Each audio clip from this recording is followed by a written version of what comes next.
2 वर्षांपूर्वी मुलीने प्रेमविवाह केला याचा राग बापाच्या डोक्यात होता आणि लग्नानंतर मुलगी आणि तिचा पती हे एका लग्न समारंभासाठी चोपडा येथे आल्याचं कळताच सीआरपीएफच्या निवृत्त जवानांनी घटनास्थळी जाऊन मुलीवर आणि जावयावर गोळीबार केला।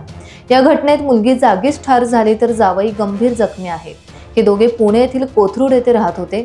24 वर्षीय तृप्तीने अविनाश ईश्वर वाघ या 28 वर्षीय तरुणाशी प्रेमविवाह केला होता।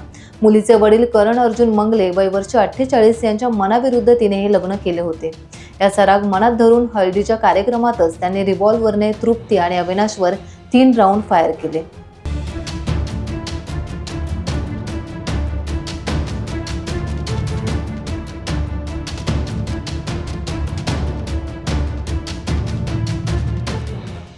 टाइम्स डिजिटलला लाईक करा, शेअर करा, सबस्क्राईब करा आणि बेल आयकॉन दाबायला विसरू नका। Times digital.